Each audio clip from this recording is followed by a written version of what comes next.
하나님의 말씀은 베드로후서 2장 15절에서 16절의 말씀입니다.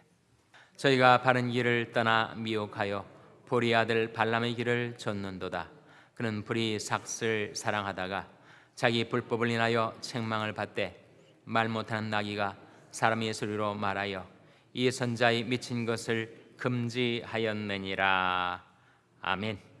우리 하나님 말씀 묵상하기 전에 다시 한번 기도하시겠습니다. 하나님 아버지, 저희들 이 밤에 불러내셔서 하나님 앞에 나오게 하시고 하나님의 은혜, 하나님의 사랑 기억하며 감사와 찬송을 드리게 주시니 감사를 드립니다. 이 시간은 하나님의 말씀을 저희들이 묵상할 때 그 말씀이 저희들의 영의 양식이 되어 저희들의 심령, 저희들의 믿음을 굳게 세워주시고 저희들이 심히 우둔하여 갈 길을 찾지 못하고 방황할 때가 많사오니 말씀이 빛 가운데로 저희들이 행할 길을 밝히 나타내 보여주셔서 내가 너희 갈 길을 가르쳐 보이고 너를 주목하여 훈계하리로다 하신 약속의 말씀이 저희들의 삶 가운데 이루어지게 하여 주시옵소서. 예수님의 이름으로 기도하옵나이다. 아멘. 할렐루야. 저희 평강이 복을 기원하는 마음으로 샬롬 인사 나누시기 바랍니다. 샬롬. 샬롬. 오늘도 수예배 잘 나오셨습니다. 오늘 제가 증거할 말씀이 제목이 뭐라고요? 화면에 또는 주보에 뭐라고 나옵니까? 어느 길로 행하는가? 우린 다 길 가는 순례자입니다. 사랑하는 자들아, 나그네와 해인 같은 너희를 권하노니 영혼을 거스려 싸우는 육체의 정욕을 제어하라 하는 말씀이 있는데 우리는 나그네요, 행인입니다. 행인은 길 가는 사람이죠. 우리는 본향 찾아 나아가는 순례자인데 행인에게 가장 중요한 것은 꼭 행해야 할 길을 발견하는 것. 길을 잘못 들어서면 정말 고생입니다. 어느 지역에 목사님이 붕해를 갔대요. 급히 우편물을 붙일 것이 있어서 우체국을 찾는데 어딘지 몰라가지고 그 동네 사는 아이한테 우체국이 어디니 물었더니 아이가 정말 우체국 가는 길을 보여줬어요. 그래서 목사님이 너무 기특하게 생각하셔가지고 너 오늘 교회에 와라. 내가 천국 가는 길을 가르쳐줄 테니까. 그랬더니 아이가 아니 우체국 가는 길도 모르면서 어떻게 천국 가는 길을 아시느냐고 그렇게 얘기를 했다는 거예요. 제가 군에 있을 때 한 2박 3일씩 외박을 나오면 함께 기도하던 형제들이 동두천에 가면 마차산이라는 곳이 있습니다. 또 가막산이라는 곳이 있어요. 아주 산세가 험한 옛날 임꺽정 굴이 있는 그런 산인데 그 산 정상에서 매일 밤 자정, 그러니까 밤 12시부터 새벽 4시까지 나라와 민족과 교회를 위해서 기도하던 형제들이 있었어요. 여름이고 겨울이고 추운 겨울 눈 오는 때는 비닐 하나 덮어 쓰고 그렇게 산기도를 하는 형제들이 있어서 제가 외박 나오면 그 마차산에 오르곤 했었습니다. 그런데 하루는 분명히 내가 아는 길 같았는데 어떻게 어디서 길을 잘못 들어섰는지 아무리 이쪽으로 가도 막히고 저쪽으로 가도 막히고 길이 안 보이는 거예요. 깜깜한 밤중에.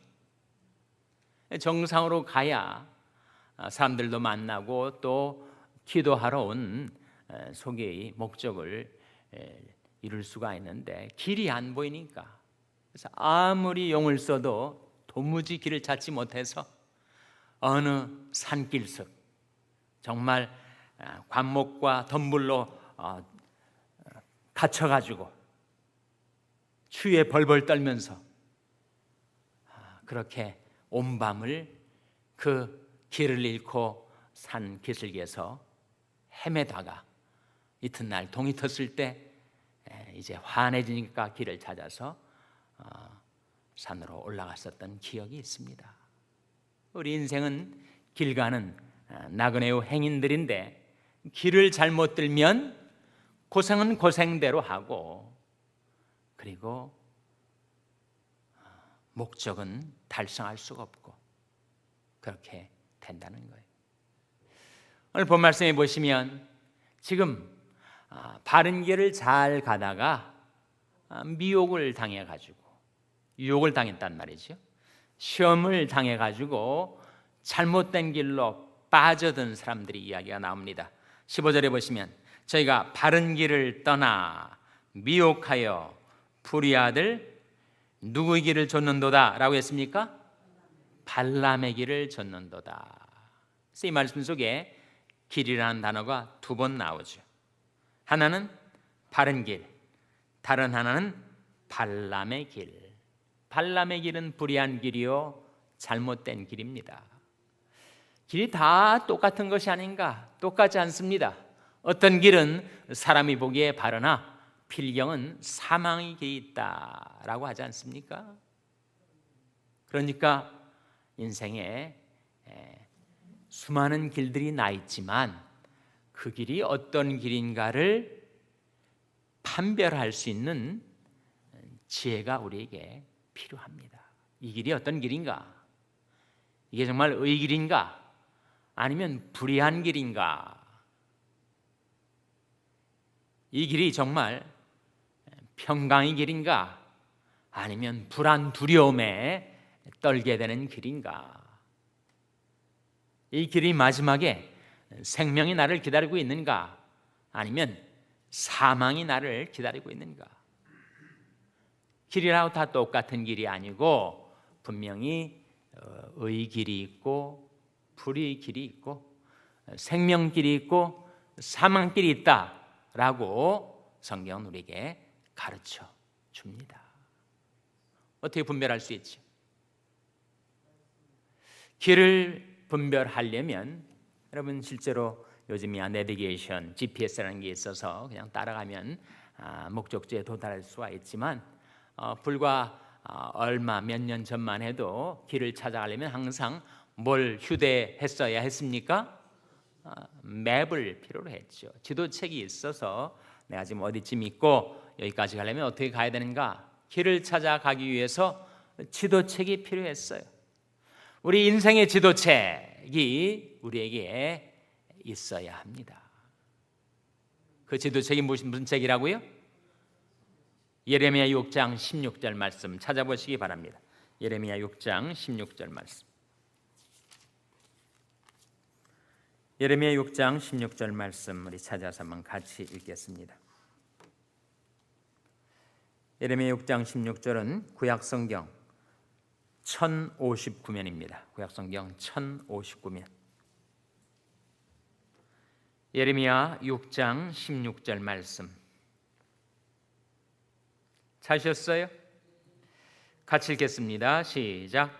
여호와께서 같이 말씀하시되 너는 길에 서서 보며 옛적 길 곧 선한 길이 어딘지 알아보고 그리로 행하라. 너희 심령이 평강을 얻으리라 하나 그들이 대답이 우리는 그리로 행치 않겠노라 하였으며, 하나님께서 우리에게 하신 말씀, 너희는 길에 서서 보며 옛적 길 그 선한 길이 어딘지 알아보고 그리로 행하라 고 말씀하고 계세요. 우리 인생의 갈림길에 서게 될 때, 우리가 기로에 서게 될 때, crossroads, 십자로에 서게 될 때 내가 어느 길로 갈까? 매우 중요한 결정이 이루어지는 향후 어쩌면 5년, 10년, 20년, 30년이 내 운명을 좌지우지할 수 있는 중요한 결정이 될 수가 있다는 거예요. 그 중요한 결정을 내릴 때 그냥 내 계산대로, 내 취향대로 결정을 내리기에는 너무 중요합니다. 그때 어떻게 하라고요? 그때 그냥 취향대로, 욕망대로, 내 고집대로 길을 선택해서 가지 말고 길에 서서 보라. 발걸음을 내딛기 전에 멈춰 서서 과연 옛적 길, 그 선한 길이 어디인지. 왜 옛적 길이라고 했습니까? 그 길이 옛적 책인 성경책 속에 나와 있기 때문에. 너희는 길에 서서 보며 옛적 길, 그 선한 길이 어딘지 알아보려면 그냥 성급하게 마구제비로 발걸음을 내딛지 말고 정지해야죠. 멈춰 서야죠. 그래서 그 지도책에 나타난 그 길들을 잘 살펴서 어떤 것이 평강의 길이고 생명의 길인지를 그 지도책으로 잘 알아보고 그 다음에 그리로 행하라고 말씀하고 있습니다. 너무 발걸음이 급한 사람은 그릇 행하기 쉽다 하는 말씀이 있지 않습니까? 너무 서두르지 말고 조급하지 말고 조금 늦어도 괜찮으니까. 인생에서 중요한 것은 속력이 아니라 방향이기 때문에, 그런 속력이 아무리 있어도 방향을 잘못 잡으면 갔던 길 되돌아와야 돼요. 더 오래 걸립니다. 그러니 방향을 정할 때는 바로 성경책에 어떻게 길이 나와 있는가를 보고 그리로 행하면 어떻게 된다고요? 너희 심령이 평강을 얻으리라. 다 그렇게 평강과 생명의 길로 행할 것 같은데 그렇지 않은 사람들이 있다는 거예요. 16절에서도 너희 심령이 평강을 얻으리라 하나 그들이 대답이 우리는 길로 행치 않겠노라 하였으며, 그런 사람들이 있다는 겁니다. 그래서 예수님께서 너희는 어디로 들어가라 그렇게 말씀하셨습니까? 좁은 문으로 들어가라. 멸망으로 인도하는 문은 크고 그 길이 넓어 그리로 들어간 자가 많고, 생명으로 인도하는 길은 좁고 그 길이 협착하여 찾는 이가 적음이니라. 찾는 사람이 적습니다. 그러니 이런 중요한 갈림길에서의 결정은 신중하게 기도하면서 말씀에 비춰가면서 내가 어느 길로 가야 될지를 분별하고 판단하고 결정해야 하겠죠.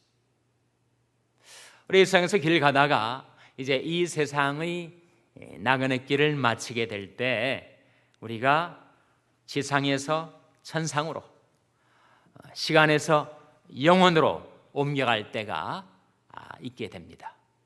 그때 우리를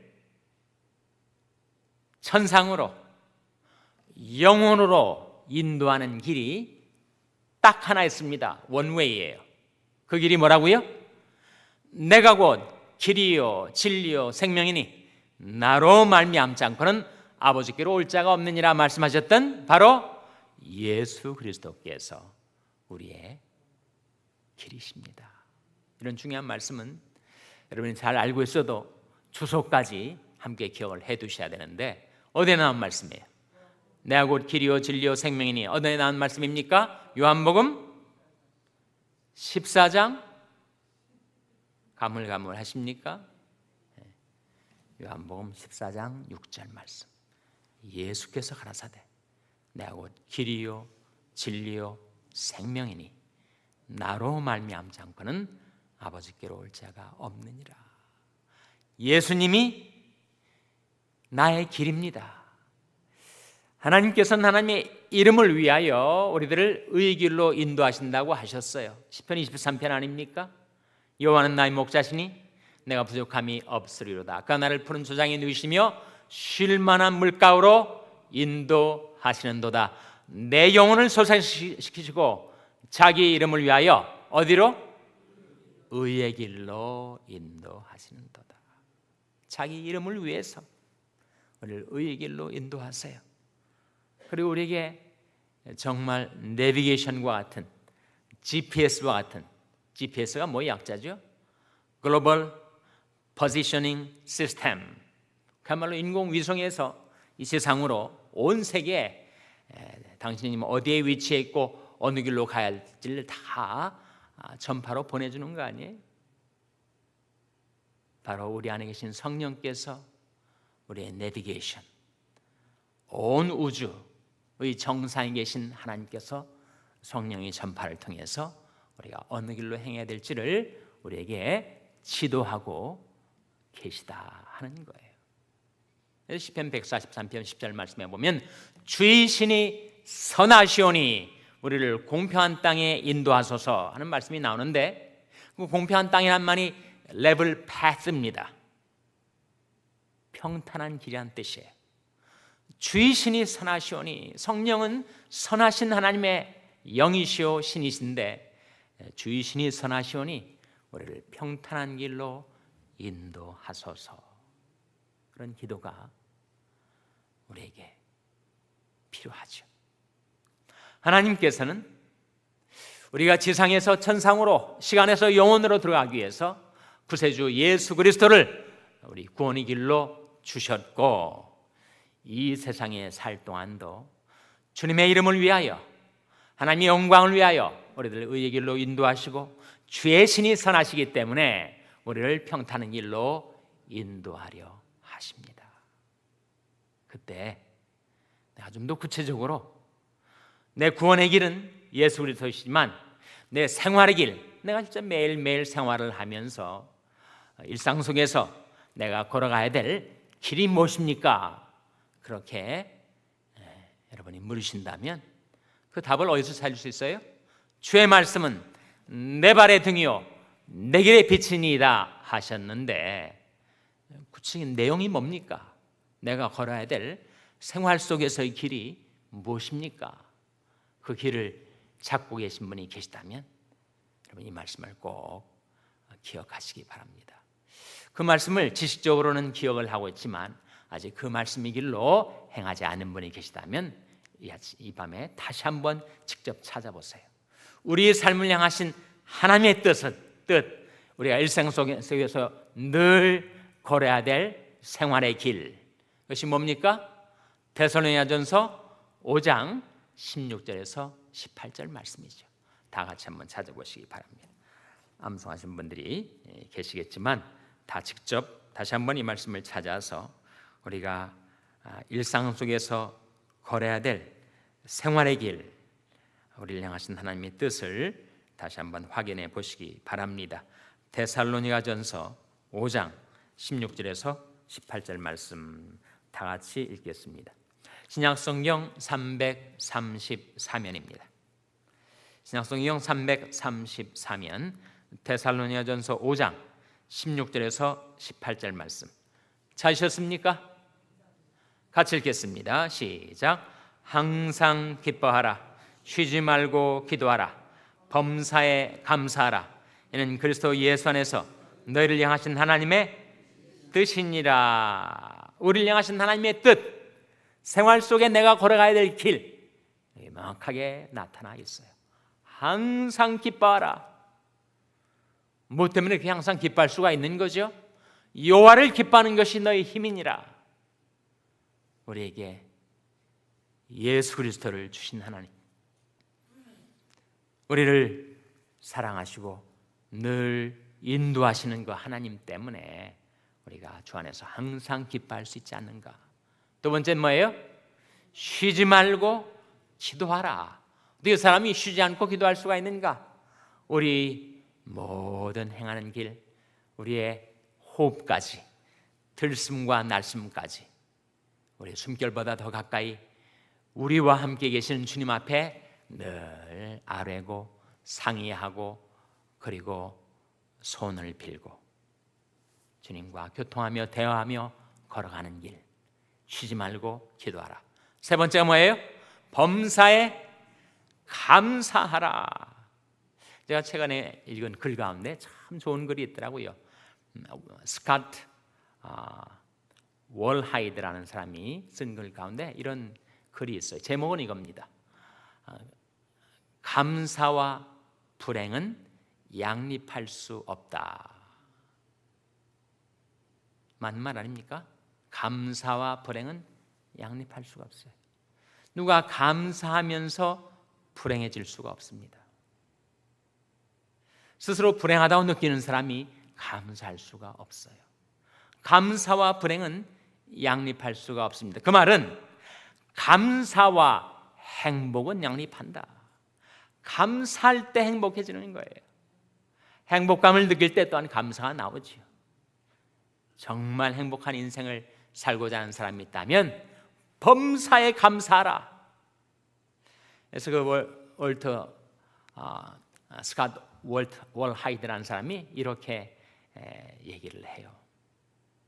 인생에서 정말 행복한 삶을 사는 기술이 필요한데, 스킬이 필요한데, 어떻게 하면 행복한 인생을 사는 기술을 우리가 터득할 수가 있을까? 그 기술이 뭐라는 거예요? 감사한 마음으로 행복감을 표현하는 것이 인생에서 가장 훌륭한 삶의 기술이라는 거예요.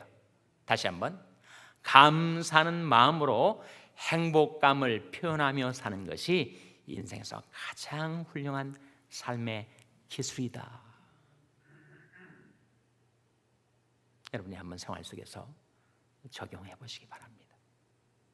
만약 여러분이 가정에서든 교회에서든 직장에서든 감사한 마음으로 행복감을 표현할 때, 그때 사람들은 여러분을 정말 사랑하고 좋아하고 존경하게 될 거예요. 그것이 인생을 사는 가장 우리가 터득해야 될 훌륭한 삶의 기술, 감사한 마음으로 행복감을 표현하는 사람들에게 사람들은 이끌리게 되어 있습니다. 그것이 우리가 걸어가야 될 생활 속에서의 길입니다. 항상 기뻐하라, 쉬지 말고 기도하라, 범사에 감사하라. 이는 그리스도 예수 안에서 너희를 향하신 하나님의 뜻이니라. 하나님의 뜻 받들어 말씀을 통하여 우리에게 나타내 보여주신 그 길로 행할 때 여러분이 심령이 평강을 얻게 되시기를 주님의 이름으로 축원합니다. 기도하시겠습니다. 하나님 아버지,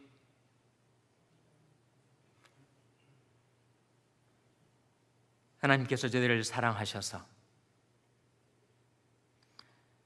예수 그리스도를 구원의 길로 보여주시고 그 길에 들어서게 해주신 것을 감사드립니다. 그 이후로도 자주 길을 잃은 어린 양처럼 헤매는 죄들을 위하여 말씀을 통하여 저희들이 행해야 할 길을 밝히 나타내 보여주신 하나님, 하나님의 말씀이 저희들의 발에 등이 되게 하여 주시고 저희들의 길에 빛이 되게 하여 주시옵소서. 갈림길에 설 때마다 길에 서서 보며 옛적 길, 그 선한 길이 어딘지 알아보고 거리로 행하는 저희들의 삶이 되게 하여 주시옵소서. 매일매일 생활 속에서 항상 기뻐하고 쉬지 말고 기도하고 범사에 감사함으로 저희들 향하신 하나님의 뜻을 받들어 살아가는 저희들의 삶이 되게 하여 주시옵소서.